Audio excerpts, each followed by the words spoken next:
prezado cidadão real, novamente temos a oportunidade de tratar do tema que por mais vezes foi contemplado na grade do programa Cidade Real ao longo desses quase 10 anos de existência. A educação não tão somente como processo de formação educacional, acadêmica, mas também de valores éticos e morais. Neste mês de outubro, você que já nos privilegia com a sua qualificada audiência, sabe que dedicamos todas as edições desse mês ao trato desta matéria. Até porque, nesta semana, comemoramos o Dia do Professor, celebramos esta profissão extremamente importante e fundamental na carreira de desenvolvimento profissional de todos nós, inclusive até porque entendo que transcende o aspecto do exercício profissional se configurando como uma verdadeira missão, mas precisa ser reconhecida pelas autoridades pertinentes como tal.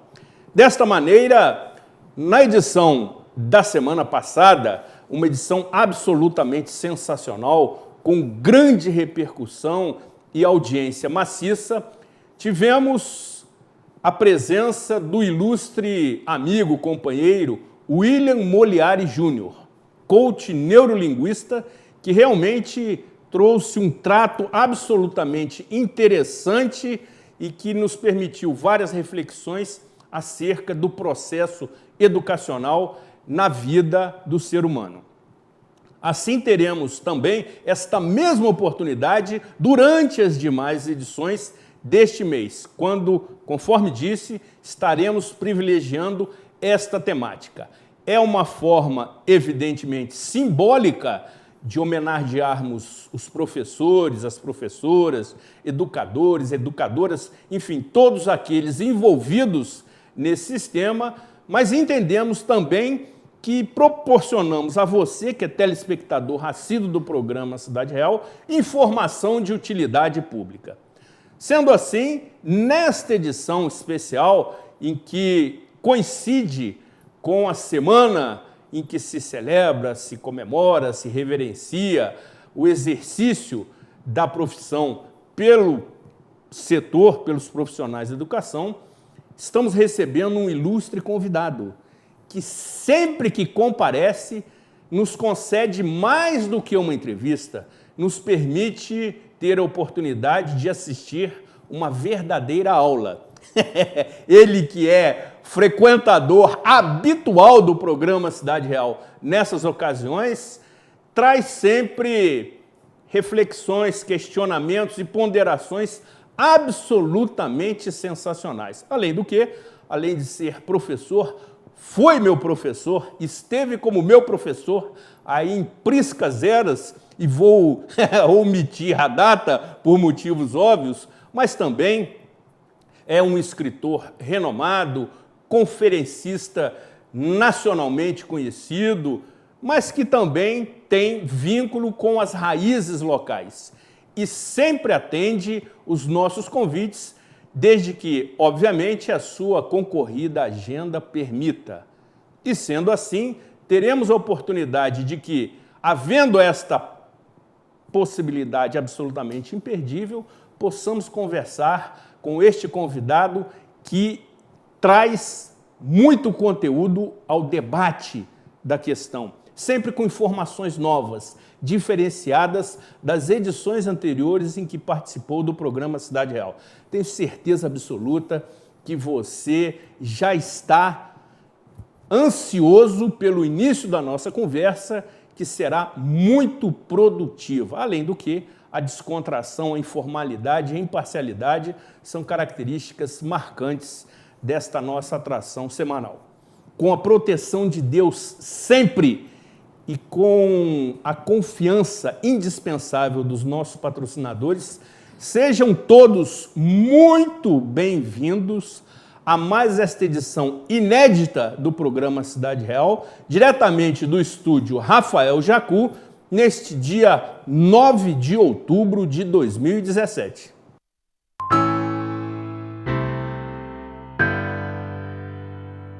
Gráfica Friburgo, uma nova impressão para sua empresa. Compromisso com prazos, entrega rápida e sempre o melhor preço. Impressos de qualidade para sua empresa, loja, consultório ou clínica. Veja as ofertas. 5.000 panfletos 10 por 15 centímetros a partir de R$ 199,00. Kit consultório com 2 modelos de receituários, mais timbrado por R$ 399,00. Fale com a Gráfica Friburgo. Sua próxima impressão passa por aqui. Gráfica Friburgo, 2522-2174. Valorizamos a vida desde o início e nos últimos 20 anos fizemos muitos amigos, dentro e fora da empresa. Criamos o SAF Assistencial, o SAF Plus, o Clube de Descontos, o Memorial e agora o SAF Pet. Sempre com um único objetivo: apoiar a você nos momentos difíceis e também nos felizes. Graças à sua confiança, estamos comemorando 20 anos de vida. SAF, o seu amigo de todas as horas.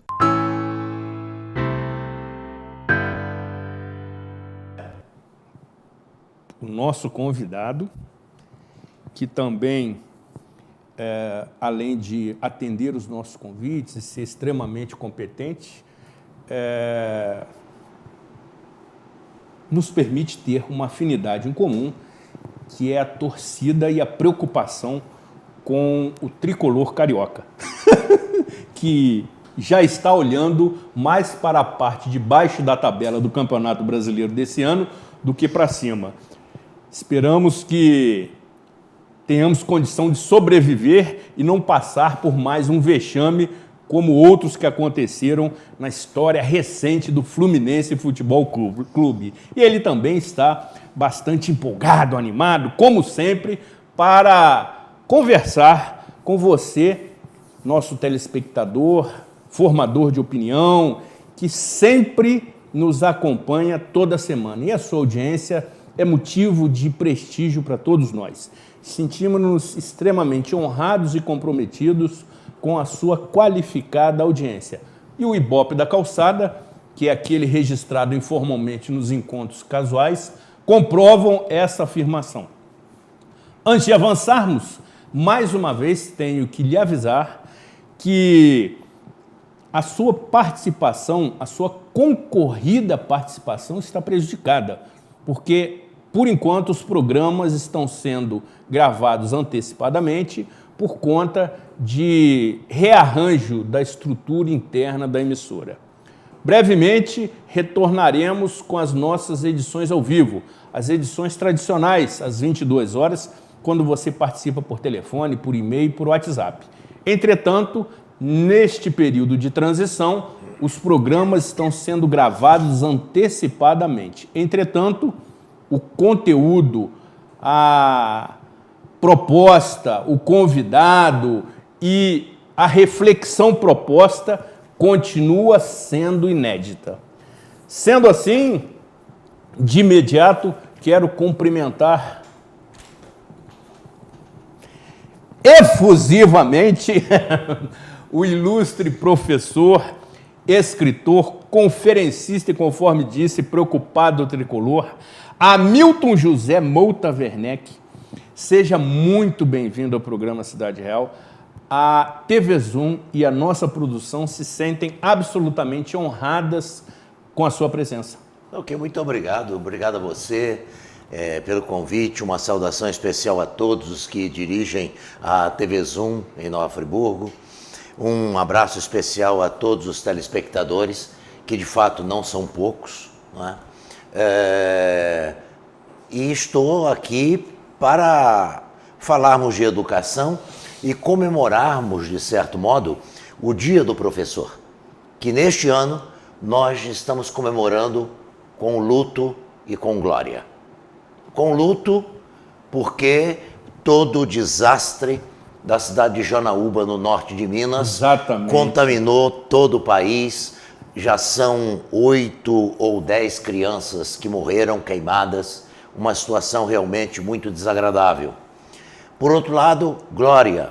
Glória porque uma colega nossa, comprometida com a educação, e que certamente teve oportunidade de fugir daquele ambiente de horror, do meio das chamas, ela optou por ficar ali, por ainda lutar com o agressor, por ainda tentar salvar vidas de crianças que lhes eram entregues pelo município de Janaúba. Então temos uma comemoração dupla. De um lado, admirarmos uma colega que fez o que fez. Um ato heróico. Um ato heróico. E morre. E do outro lado, a tristeza, porque não há como ter palavras para consolar estas famílias. Porque se trata exatamente da questão inversa. O quadro natural que nós esperamos é aquele quadro natural em que os mais velhos morrem antes dos mais novos. E aqui foi o contrário. Exatamente. São os mais velhos que foram sepultar os mais novos e, mais ainda, o filho ali gerado que estava na primeira infância. Nesse episódio, houve uma inversão cronológica. Sim. Natural da vida, onde os mais novos sepultam os mais velhos de mais idade. Mas isso foge à lógica, Você tem total pertinência em abrir a nossa conversa relembrando esse episódio absolutamente lamentável e ainda inexplicável. Entendo, Hamilton, que é mais um fato que mostra como a nossa sociedade está doente e Sim. como a banalização da vida está cada vez mais presente no nosso dia a dia, na nossa rotina, nas nossas atividades profissionais, enfim, algo absolutamente inexplicável. Uma vez eu li um artigo sobre essa questão toda econômica do mundo, e as pessoas dizendo que determinados regimes matam mais do que os outros. Olha, todos os regimes, de certo modo, matam. Você pode cortar a cabeça de um indivíduo, você pode fuzilar uma pessoa, mas você tem a questão da morte psicológica quando exatamente a pessoa é moída, por exemplo, pela economia, é moída pelo desemprego, é moída pelas circunstâncias da vida, é querer e não poder fazer, é ser instigado por uma televisão para comprar e não poder comprar. Ou seja, em todos os regimes, quando a situação não está boa, nós temos reações diferentes. No mundo socialista, muitas vezes, a criança tem o brinquedo, aliás, tem o dinheiro para comprar o brinquedo, mas está com o nariz encostado na vitrine, mas não tem o brinquedo na prateleira. E no mundo capitalista, ela tem uma quantidade enorme de brinquedos, mas está também com o nariz encostado na vitrine e não tem o dinheiro para comprar o brinquedo. E hoje, já que as datas são próximas e ambas falam de educação, o dia do professor, o dia da criança, qual é o grande problema hoje da infância? Pode ser vítima de um desastre, de uma pessoa que surta e queima uma sala de aula, mas pode também ser vítima do dia a dia daquela criança que não brinca mais, só sai de casa para comprar brinquedo e não brinca, só guarda no armário, tira do armário, põe no armário, vai para a loja, antes do brinquedo acabar ela já quer um outro. Enfim, a criança não somente não faz mais o seu brinquedo, o que é muito importante na vida dela, mas também ela não brinca, ela tem só o prazer de comprar. Comprou, colocou ali na frente e já acabou. Professor, e me honra chamá-lo de professor. Eu tenho grande admiração e respeito pelos professores que estiveram durante a minha formação profissional, educacional. Nós estamos aqui nesse momento tendo o privilégio de utilizar toda essa tecnologia, essa sabedoria, por conta da existência dos professores e educadores na nossa vida. E você, de maneira assim, muito sábia, já propõe a nossa pauta. Quero lhe dizer, caro telespectador e telespectadora, que a nossa pauta, ela se desenvolve durante o programa. Tal o conteúdo do nosso convidado, os assuntos vão se interligando e aí desenvolvemos a nossa conversa. Agora, quero chamar a sua especial atenção para um momento especial no nosso programa, em que o ilustre professor irá realizar um momento mágico nesta edição do programa Cidade Real, utilizando-se desta tampa plástica de garrafa PET. Nesse momento, o nosso repórter cinematográfico atento, Marconi Júnior, mostra esse objeto. Sensacional, vale acompanhar. Eu não sei se vai ser um momento inusitado, de mágica, enfim, algo absolutamente nunca antes visto na TV local por assinatura, mas eu tenho certeza absoluta que será surpreendente. E aí, Hamilton, já criando essa expectativa, você cita duas situações que nos permitem indagar sobre a influência da educação nesses episódios. Ou seja, que você muito bem abriu com o lamentável episódio de Janaúba, em Minas Gerais, e também essa relação das crianças com o mundo lúdico, que hoje absolutamente não existe. Eu tenho um filhote de 10 anos em que o mundo lúdico dele é o virtual. Ele dá imaginação às suas fantasias através das programações, das atrações que ele busca melhor do que eu no seu celular. Como a educação interfere nessas situações? Porque, por vezes, imaginamos que trata-se de consequência, e realmente é, mas a causa está na educação, que por vezes falha, não oferece um produto de qualidade, existe uma disparidade entre oferta e demanda. Qual a sua avaliação? Eu começo a minha avaliação exatamente mostrando que o lúdico ajuda a compreender as coisas. Por favor, a tampinha mágica. Para mostrar Está aqui, amigo, a todo telespectador que o professor pode fazer verdadeiros milagres dentro da sala de aula sem custo algum, mas com um significado, Zuri, muito forte. O que nós usamos, sobretudo, para aprender? Os nossos sentidos. sem dúvida. A audição, a visão, o olfato, o tato, o gosto, O paladar. E a educação, de fato, até chegarmos ao século XVII, nós tínhamos uma educação muito teórica para fazer a pessoa pensar, mas não permitir a pessoa manipular as coisas. Assim foi a Idade Média toda. Quando, depois da reforma de Lutero, que comemoram agora 500 anos, Exatamente. surgiu um bispo católico chamado Comênius, que se converte ao luteranismo e escreve na área educacional, ele desperta para os sentidos, para mostrar que a educação precisa valer-se dos sentidos. Talvez, nesse aspecto, o Rubem Alves seja o filósofo, o teólogo, o pensador, o poeta, o pedagogo brasileiro que mais tenha falado de sentidos. Até porque, sendo Rubem Alves um presbiteriano, ele seguiu muito a linha da educação protestante, que é muito voltada para a experiência e para os sentidos. Eu defendo esta linha também.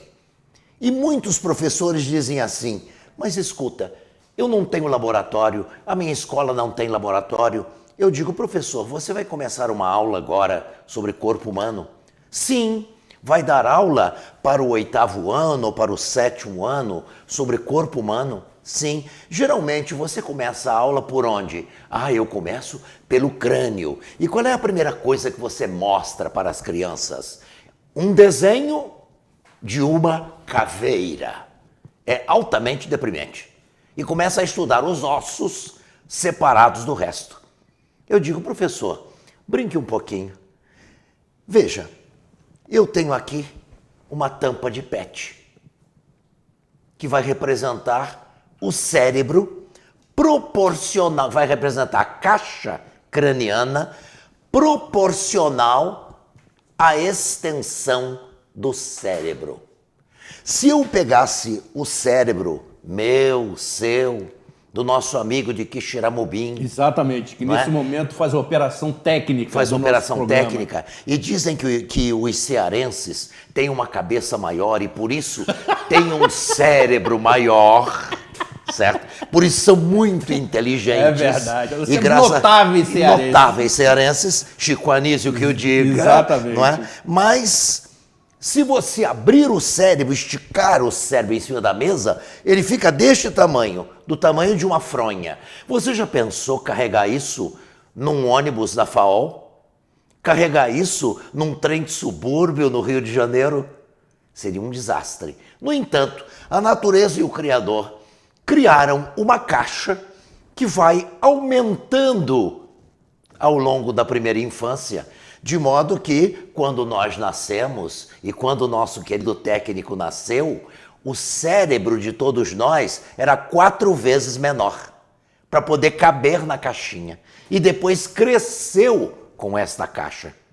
O que então fez a natureza e o Criador? É o que eu vou mostrar para você e você pode usar na sua aula número 1 para criar impacto e para motivar seus alunos a estudar corpo humano. Proporcionalmente, aquela fronha de que falei, ela tem aqui o tamanho de meia folha de papel A4 e a caixa craniana está aqui, desse tamaninho. Como colocar, Zuri, este cérebro dentro desta caixa? O Criador e a natureza fizeram 2 coisas. Uma, o cérebro só entra dentro desta caixa se ele estiver emboladinho. Aí ele entra e você diz, mas você não vai conseguir colocar? Claro que não, está faltando uma coisinha. A natureza e o Criador hidrataram este cérebro mais do que o resto do corpo humano e é o que eu vou fazer aqui. Sensacional!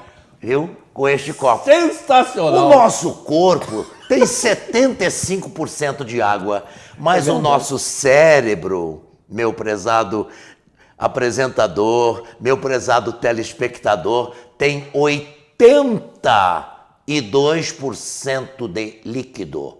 Então, no momento em que eu hidrato este cérebro, tiro este cérebro daqui, ele, com muita facilidade, ele entra na caixinha.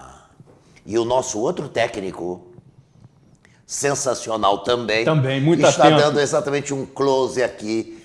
Está aqui, professor. Você começou a mostrar para o seu aluno que este cérebro tem mais líquido e agora você vai dar um salto que a escola precisa dar, que é para o aspecto do valor, da saúde e da preservação. Veja bem, quando uma pessoa bebe, no dia seguinte costuma ficar de ressaca. Certamente. E a ressaca costuma trazer uma dor de cabeça. Você sabe por que você estaria com dor de cabeça se bebesse demais? Por uma razão muito simples. O cérebro ficou desidratado. Mas eu não bebi líquido? Bebeu. Mas o seu cérebro mandou um comando para o rim. E este comando foi o seguinte: desidrate este indivíduo porque ele está querendo se afogar. E o rim começa a desidratar. Não somente aquilo que você ingeriu, mas ele desidrata tudo. Ele desidrata pâncreas, desidrata fígado, desidrata o cérebro. E o cérebro desidratado começa a provocar uma dor de cabeça. E você viu que o cérebro, a massa cerebral, para caber direitinho na sua caixinha, ela tem que estar hidratada. Diga então para seu aluno, de um lado, para não beber em excesso, E de outro lado, sempre tomar líquido quando tiver dor de cabeça. E se você estiver assistindo este programa e for uma pessoa idosa, já da terceira idade, saiba, sempre que tiver dor de cabeça, beba água, porque criança e idoso desidrata muito rápido. E a água resolve muitos problemas. Você vê, meu caro apresentador, meu querido ex-aluno, que não quer dizer em que época foi meu aluno. Eu não vou dizer para vocês qual foi a época em que ele foi meu aluno. Eu apenas vou dizer o seguinte: na época em que ele foi meu aluno, ele era muito comportado, ele era um aluno como todos os demais, ele não apresentava brincadeiras que causassem maldade. A risada dele era um pouco mais de volume menor. Contida. Mas era mais contida, hoje está menos contida. O grande detalhe, quando ele foi meu aluno, ele tinha cabelo. Agora vocês calculem o tempo da perda e vejam em que ano ele foi meu aluno. Exatamente, professor. Ou seja, o que nós fizemos aqui, Zuri? Uma aula no estilo em que eu trabalhava com vocês. Sem dúvida, Ela é visual, ela é auditiva, ela tem movimento, eu falo de criança, eu falo de idoso, eu brinco com as pessoas, eu brinquei com a questão da sua idade e é isso que a escola perdeu. Por que a escola perdeu? Muito bom. Primeiro, Muito bom. o professor perdeu a criatividade porque ele vem perdendo continuamente a paciência, porque a sociedade reflete sobre os alunos o desrespeito por esta figura que precisa ser uma autoridade em sala de aula. Ele está ali para passar conceitos e valores para esses novos alunos, que serão, em parte e em grande parte, os que vão nos carregar quando nós deixarmos de existir e mudarmos de endereço no universo. Então nós precisamos. Quem vai nos sustentar na terceira idade? Esses que agora nós estamos formando. E justamente a sociedade brasileira, ela está descurando gradativamente a questão educacional, que passa pelas condições de trabalho, que passa pelo salário do professor, que passa pela formação do professor. Veja bem, Zuri, você falou em 10 anos de programa. Certamente, nesses 10 anos de programa, muitas câmeras passaram por aqui e muitas câmeras passaram por aqui. Certamente. Elas vieram se modernizando, o estúdio veio se modernizando. Nenhuma empresa séria consegue trabalhar sem o aprimoramento do profissional. Pode ser uma empresa de transporte, pode ser uma empresa de limpeza pública, pode ser uma empresa que cuida de telefonia, de eletricidade, o administrador público, o professor. Todos nós precisamos passar por um processo de atualização. Na educação, isso está em grande parte comprometido, seja porque os municípios e os estados não tinham dinheiro para tanto, agora tem menos do que há 2 anos atrás, então se compromete o quê? A formação do professor. E aí vem todo um roldão. Já que a formação começa a ficar falha, a espiral vai descendo. A aula fica pior e o administrador público diz assim: para este tipo de aula eu não tenho salário menor a não ser o salário mínimo. E aí a educação se desfaz. E com ela todo o conjunto da sociedade. Porque, como bem dizia Paulo Freire, a educação não muda o mundo. A educação muda as pessoas. E as pessoas, com as suas ações positivas, afirmativas, mudam o mundo. Mas se eu tenho pessoas corrompidas nesse meio todo, que mudam o mundo para pior, o que eu posso esperar? Alguns dizem, só há uma solução, o fuzil. Eu digo, mas o fuzil está dando conta dos problemas de marginalidade, de drogas e de violência na cidade do Rio de Janeiro, que é uma espécie de ícone nacional. Você tem fuzil de um lado e de outro. Aí vem outros mais violentos e que dizem: na Arábia Saudita, no Estado Islâmico, está resolvido, está aqui a prova, este indivíduo foi apanhado bebendo. Cortam-lhe a cabeça e te colocam num choque de um pequeno vídeo de um indivíduo sendo decapitado e ainda o algoz limpando a espada na roupa do morto. Eu digo, escuta, por acaso a pena de morte não está decretada no Rio de Janeiro? O traficante sabe que a qualquer momento ele morre. A idade média dos que estão no tráfico e que não consomem, mas são liquidados por aquela situação em que vivem, estas pessoas sabem que estão na alça de mira de algum fuzil, ou da polícia, ou de outra facção criminosa. Então, temos claramente um quadro de guerra localizada em determinados pontos da cidade e que podem extrapolar através das suas infelizes balas perdidas, e ao mesmo tempo nós estamos diante de fuzis, brucutus, carro forte, blindados, helicópteros blindados, e não se dá conta. Então pergunto, o que está faltando? Não é o que está faltando só, é o que faltou há 20 anos atrás.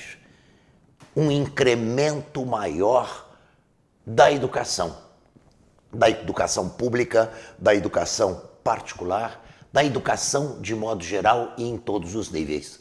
Mas, se eu penso em consertar um país, eu preciso consertá-lo. Se citar a Coreia do Sul, se citar Singapura, como costumam citar, como costumam também trazer as experiências de Barcelona, cases de sucesso.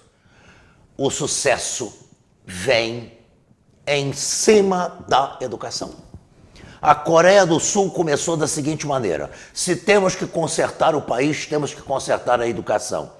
Se temos que consertar a educação, eu tenho que melhorar as condições de trabalho, eu tenho que melhorar a formação do professor, eu tenho que melhorar o salário do professor. Então a Coreia do Sul fez o seguinte: qual é o salário mínimo do país? Tanto. Multiplique por 2 e agora acrescente 40%. Este será o salário de um professor com 40 horas dentro de uma escola. Em números redondos, já que o nosso salário mínimo está em 900 e tantos reais, vamos fazê-lo por 1.000. Dobra. 2.000. Coloque mais 40%, mais 800. Então quer dizer que um professor de 40 horas, para seguir o mesmo cálculo coreano lá atrás, ele deveria estar no mínimo com R$ 2.800, fora a sua titulação. Começaram a consertar a educação e tem um país muito mais seguro e um país que tem seus problemas e que resolve problemas. Tiraram lá a presidente por corrupção. Exatamente. E enfrentam problemas bem variados. Então, de fato, quando a gente encontra políticos, administradores que trabalham a formação do professor, é para você aplaudir. É para você aplaudir. Eu só não posso aplaudir, infelizmente, é justamente a cidade onde eu vivo. Por quê? Há quantos anos Friburgo não tem um congresso de educação? Me diga. Nos últimos 20 anos. Não me lembro. Não lembro. Nos últimos 20 anos, Friburgo só tem pequenas paradas para uma ou outra palestra de alguma pessoa. E o dia que trouxeram aqui o José Pacheco, fundador da Escola da Ponte, para fazer uma palestra, algumas escolas particulares de Friburgo nem sequer deram folga aos professores para assistir uma palestra dessas. Ou seja, essa mentalidade precisa mudar. Alguém precisa chegar diante da televisão de Friburgo e dizer: a cidade está atrasada. Há 20 anos, Aliás, não há 20 anos, Friburgo sempre fez, e quando fez, algum congresso de educação foi local. Nunca estadual. Nunca nacional.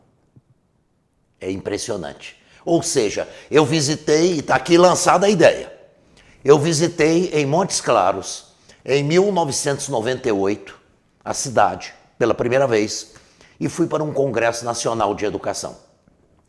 Não sei hoje como está, mas naquela época, a cidade de Montes Claros tinha 18 empresas, do porte dessas nossas aqui, Friburgo Auto Ônibus, Stan, particulares e públicas, do porte da coleta de lixo, da telefonia, da eletricidade. Das concessionárias. Das concessionárias. Pois bem, cada empresa dessas apadrinhava um palestrante. O diretor-presidente da empresa que me patrocinou foi assistir a minha palestra. E no final veio me cumprimentar, agradeceu e disse assim: eu estou feliz com o que eu investi, mas eu vim verificar se o investimento foi bom. Então, a secretária de Educação daquela época, em Montes Claros, ela contava, por exemplo, se tivesse 8 palestrantes, ela procurava 8 empresas, cada empresa apadrinhava um, e a prefeitura apadrinhava as passagens. Então, apadrinhar significa pagar o prolabore, pagar a diária e pagar o hotel. A prefeitura ficava com as passagens e conseguiam fazer um grande congresso. Friburgo, nesse aspecto, está atrasado. Friburgo deveria ter um congresso de educação, pelo menos um por ano. Poderia ter um local ou regional e um nacional. Perfeito. E não é difícil fazer até um internacional. Mas é preciso cuidar do professor, porque você estará cuidando diretamente da educação. Hamilton, você tem sido cada vez mais contundente nas suas entrevistas que são concedidas aqui no programa Cidade Real, até porque se sente absolutamente à vontade para manifestar a sua opinião sem qualquer tipo de censura e que eu tenho certeza absoluta está sendo concordância de todos os que nos assistem nesse momento. Algumas questões, entretanto, não estão bem esclarecidas e incomodam determinados setores. E um assunto, eu diria, bastante espinhoso e controverso, que eu já tive oportunidade de ouvi-lo abordar na TV Corrimã, TV Luau, em que você tem lá os seus Aliás, quadros eu fixos. hoje estou cedido pela TV Luau. E tenho convite ainda de uma outra terceira TV. É interessante que eu consigo, não sei se é porque existem ex-alunos e colegas de trabalho de todos os lados, eu consigo transitar. Mas houve uma época, e Friburgo nesse aspecto já superou, em que se uma pessoa assistia uma apresentação da banda Euterpe, não assistia a banda da Campesina. Exatamente. Se a pessoa colocava flores na estátua do Getúlio, não colocava flores na estátua do Galdino do Vale. E assim por diante. Friburgo era muito segmentada, muito cantonal. Provinciana, diria. E aí, tem uma questão que está sendo, me parece, ainda não devidamente exposta, mas que influencia algo extremamente delicado, que é o ensino religioso nas escolas, amigo. Essa questão, que é extremamente controversa, nós poderíamos desenvolver aqui um seminário sobre esse assunto, está sendo, inclusive, judicializada.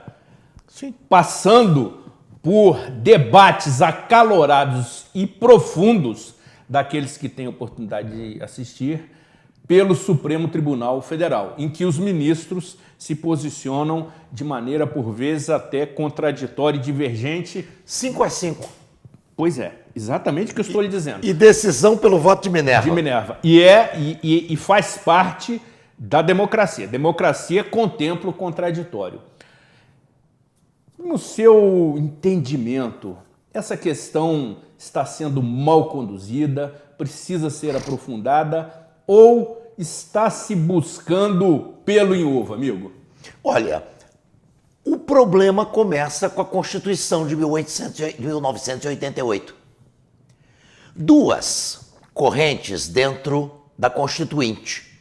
A corrente, vamos dizer, do Partido da Bíblia, porque nós temos os partidos reais brasileiros, são os partidos da terra, o partido da bola, o partido do jaleco branco e do bisturi, o partido da bala, o partido da Bíblia. O partido da Bíblia, reunindo todos os crentes que tinham lá representantes, queriam o ensino religioso nas escolas que fizesse parte do currículo e que, portanto, tivesse uma obrigatoriedade. Do outro lado, nós temos uma corrente que, embora seja menor, ela é muito barulhenta. É a corrente dos ateus e a corrente dos agnósticos. Não se interessavam por esta questão. Bom, como que o substitutivo que foi aprovado pelo Centrão naquela época, conseguiu arrumar um artigo da Constituição e um parágrafo para ser votado por agnósticos, ateus e crentes de todas as facções cristãs. Artigo 210 da Constituição Brasileira, parágrafo 1º. O ensino religioso faz parte da grade curricular. Portanto, ele é obrigatório. Sem dúvida. Vírgula. Porém, de frequência optativa. Então, todos votaram. Por quê? O agnóstico e o ateu diziam assim: o meu filho naquela escola, ele poderá não assistir à aula de ensino religioso. Do outro lado, uma pessoa que está no Congresso Nacional e tem uma determinada confissão religiosa, vai dizer, não, o meu filho lá estando, ele poderá assistir à aula de ensino religioso. Aparentemente o problema fica resolvido, mas na realidade ele não está resolvido, porque fica a questão: qual ensino religioso eu vou ministrar? Então, até a Constituição quase completar 30 anos, semana passada, em relação a este programa que irá ao ar hoje à noite, às 22 horas... Exatamente. Eu vou ter presbiterianos, espíritas, católicos, luteranos, assembleianos, iurdianos, muçulmanos, não sei. Por outro lado, se você olhar um professor da rede pública, e eu lidei com isso, um professor da rede pública muitas vezes, ele diz o seguinte: se eu entrar lá como ensino religioso, tá ótimo. E ele fica esperando a primeira oportunidade, se tiver uma licenciatura, de substituir uma professora que foi ter criança, e aí por 6 meses ele vai dar aulas de língua portuguesa e deixa o ensino religioso. Outra questão: se esse professor precisa fazer um concurso público, eu pergunto a você qual a formação que você vai exigir. Veja bem. Sem dúvida. Veja bem, se eu exijo a licenciatura em teologia, eu já excluí todas as religiões que não têm curso acadêmico. Por exemplo, não há curso acadêmico na Umbanda. É o próprio local do culto que vai fazendo a formação do seu médium. Então essas pessoas estariam excluídas de todo e qualquer concurso. E como que eu vou estabelecer a proporção Qual é o percentual de professores católicos? Qual é o percentual de professores evangélicos? Qual é o percentual que eu vou ter de professores para as inúmeras confissões religiosas que existem no Brasil? Não tenho jeito. Aí a dúvida era: o que eu vou ensinar? Bom, então se nós falarmos de história das religiões, eu não entro no conflito doutrinário. Muitos dizem, não, eu só vou lá se eu puder fazer a cabeça das pessoas em relação à minha crença religiosa. Outros diziam, não, eu posso falar de valores. Outros dizem, então para que educação religiosa? Se eu trabalho com valores, eu trabalharia com moral e cívica, eu trabalharia com ética. E se você estiver pensando que os problemas acabaram, Zuri, não acabaram. Meu caro telespectador, não acabaram. Por quê? A escola ainda está com a batata quente na mão. O que ela vai fazer com os alunos que não quiserem assistir aula de ensino religioso? Aí está a questão. Só encontrei no Brasil um município, o de Contagem, que tem um duplo contrato. Ele tem um contrato de professores para trabalhar questões sociológicas, questões históricas, questões éticas e de valores na nossa sociedade, dentro da nossa estrutura jurídico-política, constitucional, para atender aos alunos que não querem ensino religioso. Embora a Contagem pode fazer isso, porque Contagem tem uma arrecadação muito grande. Nova Friburgo não pode ter isso, porque só de IPTU existem 300 milhões de débito. É quanto está a inadimplência do IPTU. Então você veja. O problema foi então para o Supremo. O que o Supremo decide? 5 ministros com uma postura. Exatamente. E 5 ministros com outra postura. Quem resolveu o problema? A presidente do Supremo, ministra Carmen Lúcia, que foi favorável ao ensino religioso, quer dizer, ele deve existir não como valores simplesmente, mas como ensino religioso.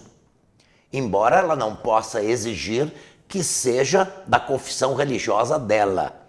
Ela é uma ex-professora da PUC, Pontifícia Universidade Católica de Minas Gerais. Então, ela deu o voto de Minerva em função da formação dela.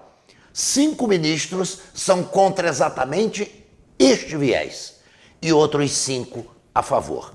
Conclusão: 30 anos depois de implantada a nova Constituição, nós temos um problema de solução muito difícil. E ainda há uma outra encrenca, que muitas escolas escondem dos alunos que a frequência é livre, para que eles assistam às aulas. Por quê? A escola não sabe o que fazer com eles, não tem professor para ficar com eles, não tem gente para tomar conta se vai para uma biblioteca, vai colocar no espaço do recreio para, vamos dizer... fazer uma atividade recreativa, não tem quem fique lá, não tem quem controle se há uma desavença, uma briga, isso e aquilo. Enfim, o problema não está resolvido.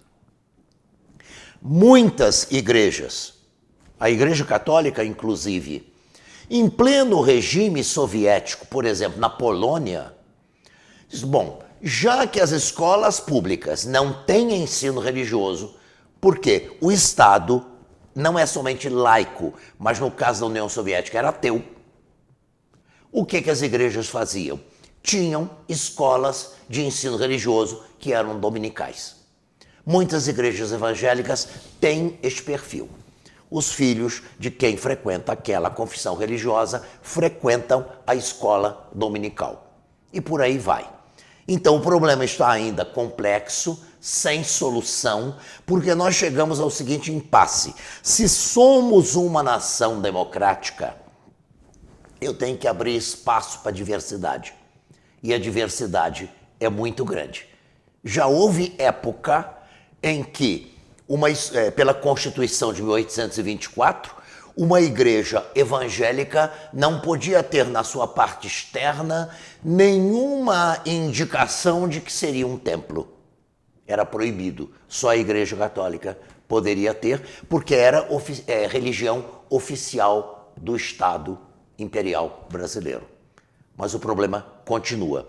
E eu digo para você que a solução não me parece fácil.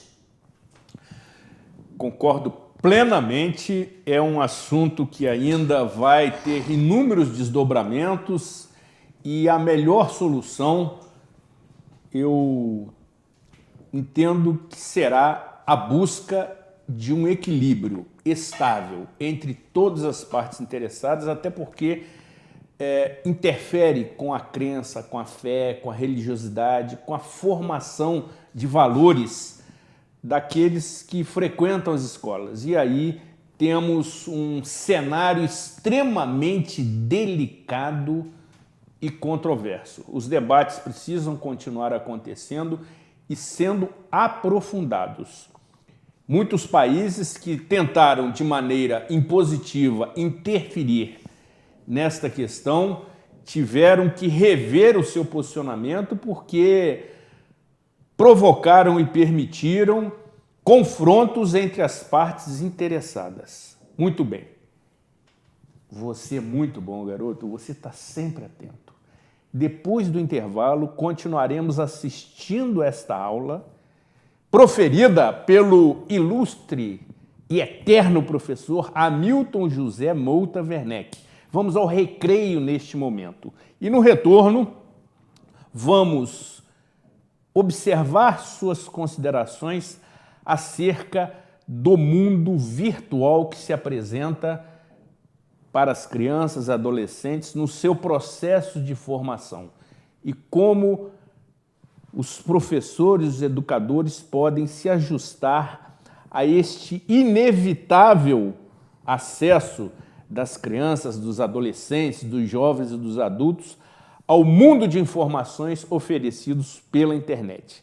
Depois do intervalo, retornaremos dando sequência à fase final desta nossa aula. Não saia daqui, afaste-se do seu controle remoto.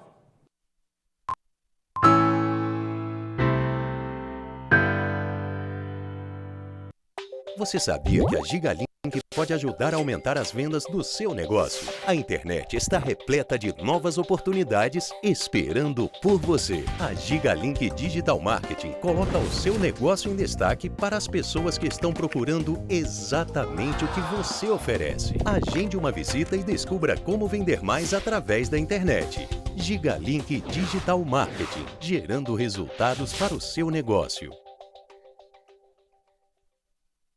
Somos contraste. Aprender como um jovem, conhecer como um sábio.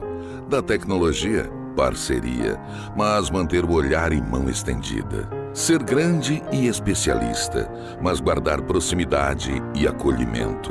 Diante da dor, ser ação. Diante da doença, solução. Diante da vida, sempre resposta. Somos o Hospital Unimed Nova Friburgo. Cuidar de você, esse é o plano.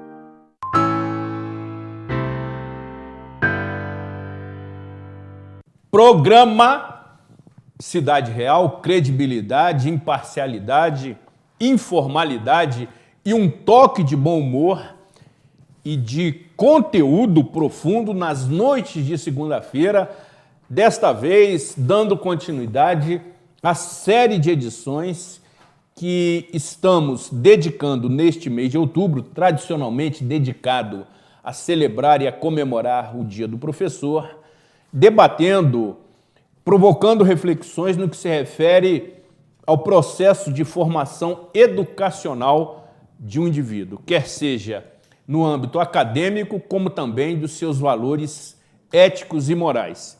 E, não obstante, temos o privilégio de compartilhar dos profundos conhecimentos do professor, escritor e conferencista Hamilton Werneck, que neste momento nos permite o convívio, mesmo com a sua atribulada e concorrida agenda, nesta semana em que, de forma simbólica, homenageamos toda a categoria envolvida no processo de formação educacional de um ser humano.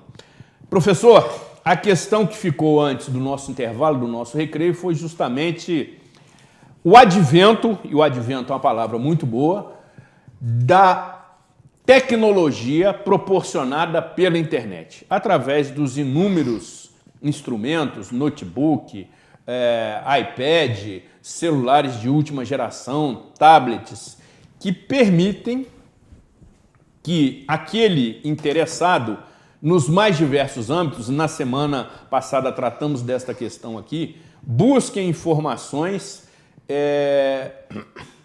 sem limites, mas por vezes de conteúdo duvidoso para a sua formação. E isso me parece que não está sendo acompanhado nas salas de aula. Esse confronto educação tradicional versus educação virtual está cada vez mais ficando agressivo? Está. Está e é ruim. E a escola precisa perceber o seguinte, que ela perdeu todas as batalhas contra os valores modernos que apareceram. Veja bem, aqui está uma batalha que a escola perdeu. Eu sempre digo a quem me assiste que você pode usar material didático da maneira mais variada possível. Na década de 50, quando eu comecei a fazer o ginásio aqui em Nova Friburgo, no Colégio Anchieta, era proibido usar caneta esferográfica. Exatamente. Acontece que eu tinha uma tia que morava no Rio de Janeiro. Exatamente. E a minha tia, lá um pouco antes de eu chegar ao colégio para fazer o ginásio, admissão e ginásio, me deu de presente uma caneta esferográfica.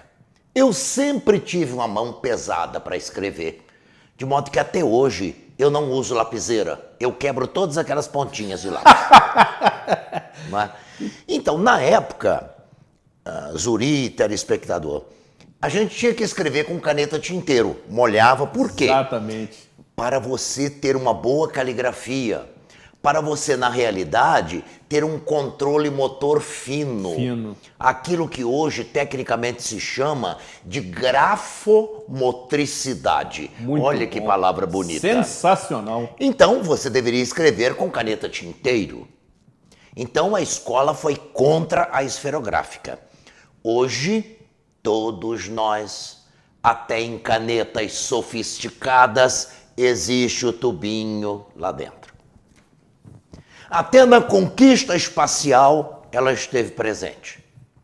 E ela define, como tecnologia, quem chega primeiro à Lua. Havia um problema sério, porque levavam esferográficas dentro das cápsulas. Tanto os russos quanto os americanos. Acontece, se você não tem gravidade, essa tinta que está aqui dentro, ela sai por todas as partes, por todos os lados. Sem dúvida. Ela não é orientada, como num local como este, que tem gravidade, orientada para sair por um local só. Duas tecnologias se tornaram presentes. Os americanos inventaram uma peça que criava uma possibilidade dentro da caneta de empurrar a tinta numa única direção.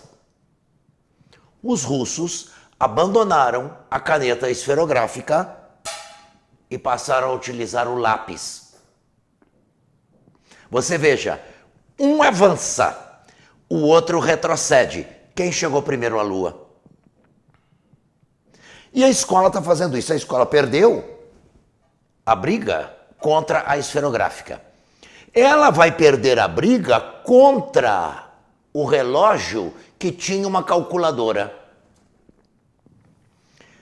Hoje uma criança não decora mais, esse aqui não tem, mas uma criança não decora mais tabuada, usa por outros processos e chega à mesma questão. A questão de decorar era a falta de outros métodos. Mas na realidade, quem decora tabuada não pensa, não está pensando, é um processo mecânico. A escola perdeu a briga para a calculadora. Agora a escola está brigando contra outro inimigo. Outro inimigo. Um inimigo. Eu quero dizer para você que isto aqui é o maior aliado do professor que possa existir. Primeiro, se eu tenho aqui uma máquina fotográfica, eu com um aparelho que não custa sequer R$30, eu acoplo aqui com um prendedor e transformo todo o celular num microscópio. Então, o aluno poderá analisar, verificar, observar células através do seu celular. Além disso, se a escola adquirir para um setor de ensino um aparelho chamado Raspberry, ele no momento está caro, custa um pouquinho mais de R$2.000. Mas se a escola adquire um Raspberry, empresta ao professor, o professor pode preparar toda a aula no Raspberry. Ele entra na sala de aula, ele cria dentro do espaço da sala de aula, ele cria uma intranet. Todo aluno que tiver um celular do 3G para cima, ele faz um link com o celular, aliás, com o aparelho Raspberry do professor. A partir dali, ele pode ficar com toda a aula, com todos os textos no seu celular. Ora, a memória de um celular como este aqui, que é um 5S, aqui cabe o conteúdo básico necessário desde a primeira série do ensino básico até um doutorado. Cabe tudo aqui. Além do mais, se um aluno durante a aula tem no seu celular um texto, uma foto, uma charge que seja pertinente ao que está sendo discutido, ele pode solicitar ao professor para passar isso para o Raspberry do professor e aí, imediatamente esse material está linkado com todos os celulares dentro da sala de aula. Vai ser compartilhado. Compartilhado. Portanto, uma educação que tem técnica, tem compartilhamento, tem educação solidária nesse meio. Acontece que muita gente demoniza isto aqui. Exatamente. E a pessoa que usa, às vezes tem uma ferramenta muito complexa e só usa para zap.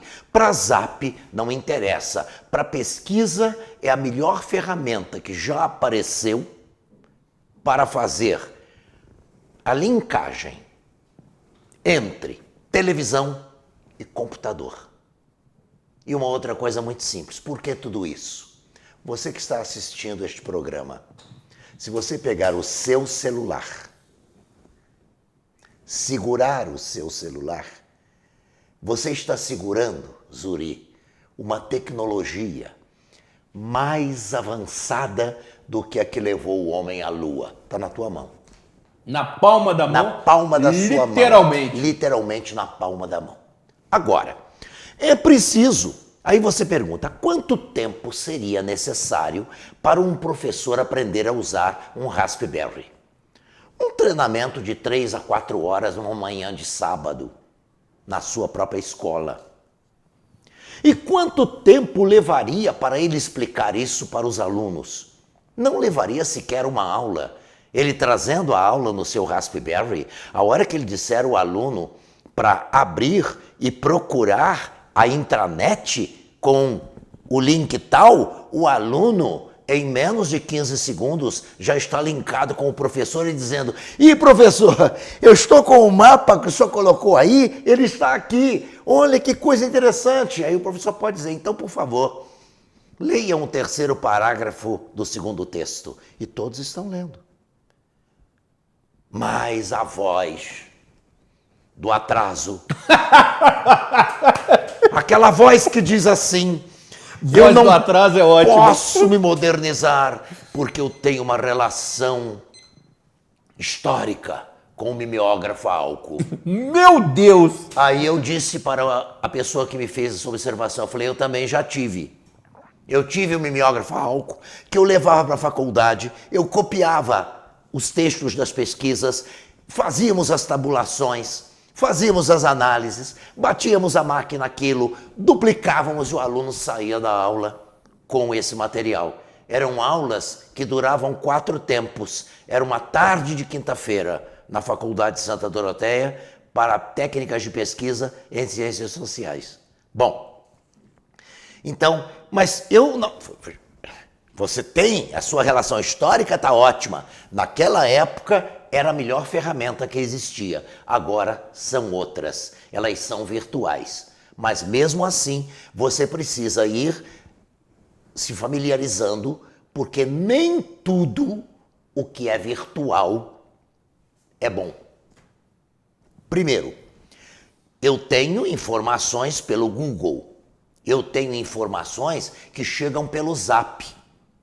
Mas há muito fake, há muita falsidade, há muita mentira. Eu vivo atendendo pessoas pelo Zap que me perguntam, isso aqui está certo ou está errado? Isto é boato ou não é boato? Isto é fake ou não é fake? Procurem o Google, procurem o boatos.org. Enfim, existem sites que ficam só pesquisando. Filtrando.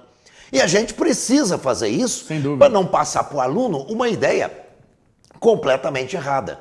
Porque eu já tive experiência de me perguntarem, olha, passaram isto aqui hoje para os alunos, indicaram o link para que os alunos ouvissem isto. Eu falei, olha, isto está no boatos.org e no Google como algo falso. Então é preciso ter um filtro. Por isso os especialistas dizem que hoje a maior característica da inteligência é ser capaz de fazer discernimento. O que é certo e o que é errado. Exatamente. Porque, olha, há um tempo atrás, naquele tempo em que você tinha cabelo, era um adolescente, a gente sabia que existia verdade e mentira. Exatamente. Hoje, meu caro, existe a pós-verdade. Ela começa com uma verdade, daqui a pouco ela desvirtua e torna falso o conjunto da informação. Se confundiram. Exato. E é uma quantidade enorme de pessoas na rede social que faz questão de fomentar medo, pavor, terror, para que as pessoas sem dúvida, ou se afastem da ferramenta, ou para que as pessoas vivam em pânico. Se submetam ao cenário criado. Exatamente. E quanto mais pânico, mais espaço para o bandido, mais espaço para quem não tem ética, mais espaço para você confundir falsidade com verdade. Mas quem lida no mundo virtual ainda precisa pensar em outra coisa. Você está diante de um tablet? Sim. Então, cuidado.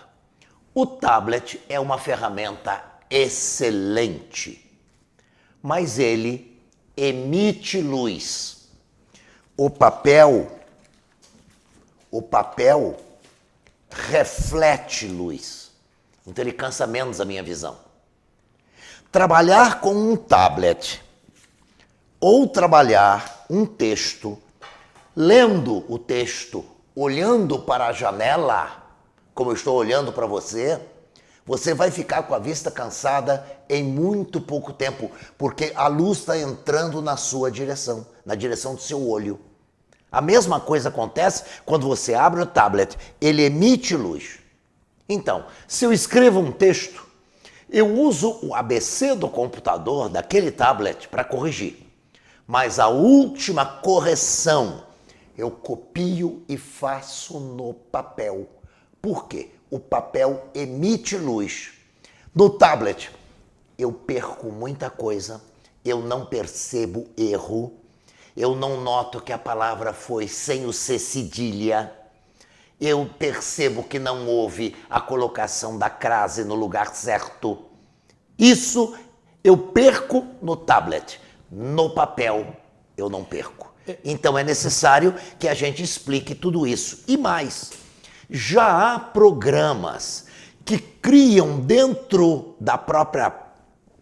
do próprio mostrador, do próprio vídeo, uma cor que mais se parece com papel, exatamente para ferir menos a sua visão. Amenizar o impacto. Amenizar.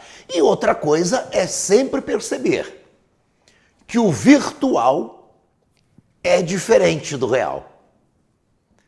Vamos imaginar, você vê uma linda fotografia de qualquer montanha de Friburgo, mas 24 horas depois já houve mudança. Se houve naquela madrugada uma queimada, já houve uma mudança drástica. Sem dúvida. Então é preciso sempre perceber que o real é diferente do virtual. O virtual ajuda, mas sempre deve ser questionado. O virtual ajuda. Eu posso ter um laboratório de química no virtual.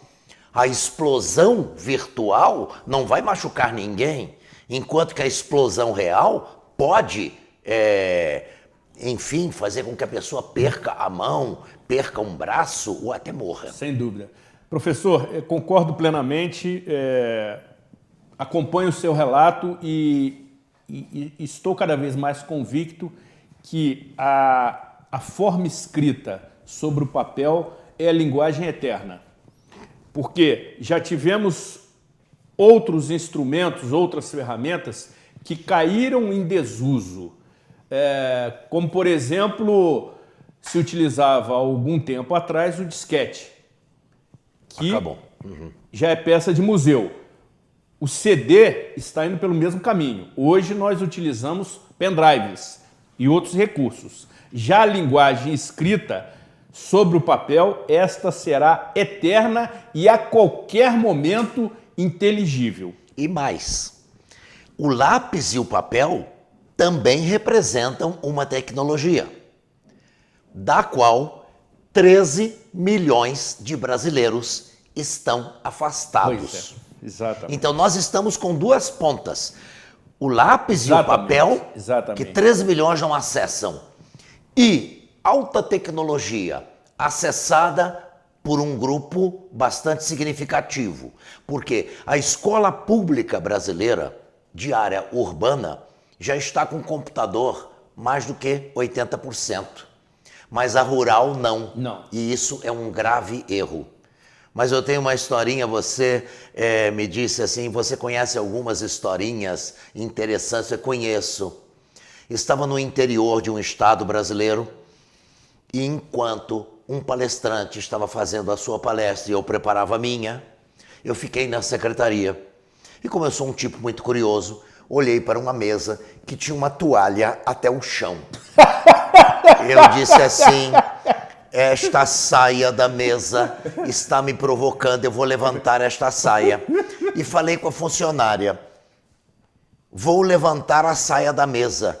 Ela virou-se para mim, arregalou o olho e disse, não faça isso, professor. Eu disse, agora é que eu vou fazer. Eu vou ver qual é a indecência. Qual é o mistério? Qual é o mistério que está ali atrás. E ao levantar aquela toalha de plástico, eu contei 20 e poucos computadores encaixotados que correspondiam a uma grande licitação feita pelo governo federal há 5 anos atrás e que distribuiu computadores pelas escolas.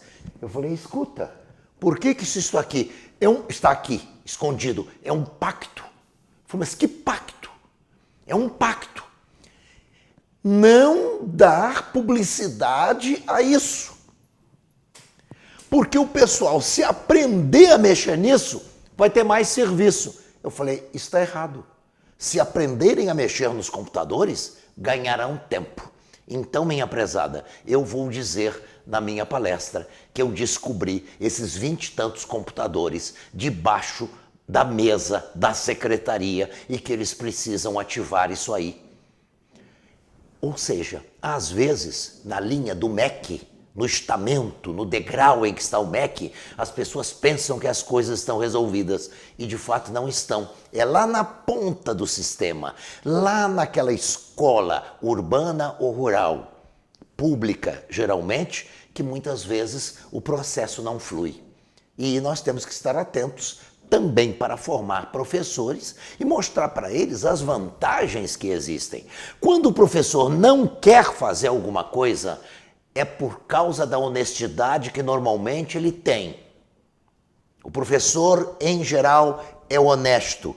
Ele não se mete onde ele não tem segurança. Por isso é que é importante, na nossa data, a gente frisar. Temos que insistir na formação, na melhoria deste profissional. Senão, o país nunca vai chegar a lidar com o chamado leve e caro. Ele vai continuar trabalhando com o pesado e barato. Porque o pesado e barato, 1 tonelada de minério de ferro, você extrai com máquinas, com perfuratrizes, né? Agora, aquele chip, para ter um valor agregado, ele precisa de alguém que tenha uma formação e de um professor que tenha uma formação para passar para ele. Então aí você agrega valor. E olha, desenvolvimento só vem com leve e caro, não com pesado e barato. Fim da aula, professor. Um abraço, muito obrigado. Nós é que agradecemos a nossa imensa e expressiva audiência. Está absorvendo todas as suas reflexões e tenho certeza, neste momento, lamentando o término da nossa edição, porque temos uma pauta praticamente inesgotável para tratarmos de todos os aspectos relacionados à educação, mas também não temos a pretensão de esgotá-los numa edição. É um tema permanente, conforme eu disse na abertura, por mais vezes tratados ao longo desses quase 10 anos do programa Cidade Real, e assim o será sendo, porque entendemos a importância fundamental na educação, no processo de formação de um indivíduo. Foi muito bom tê-lo aqui, queremos o seu retorno sempre e mais uma vez agradecemos a sua cordialidade em atender o nosso convite. Foi muito bom vê-lo novamente. Sempre.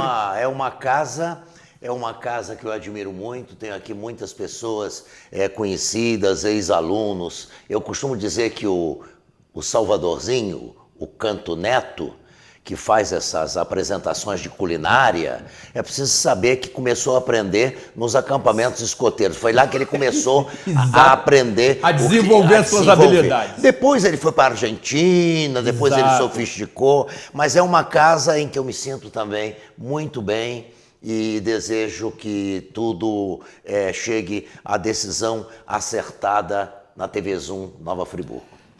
Sem dúvida, seja sempre muito bem-vindo. Encerramos definitivamente aqui os nossos trabalhos, agradecendo mais uma vez a Deus Pai Todo-Poderoso e a Santa Rita de Cássia, que nos proteja, abençoe e ilumine, especialmente todos aqueles que têm, além da profissão, a missão de promover a nossa formação educacional, quer seja acadêmica, como a de valores morais, que são os professores, educadores que trabalham nesse sistema absolutamente fundamental para o desenvolvimento de qualquer sociedade.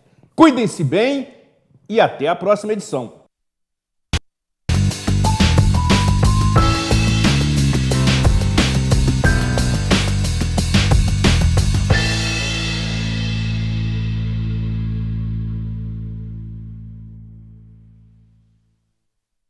Este e outros programas você assiste no aplicativo TV Zoom.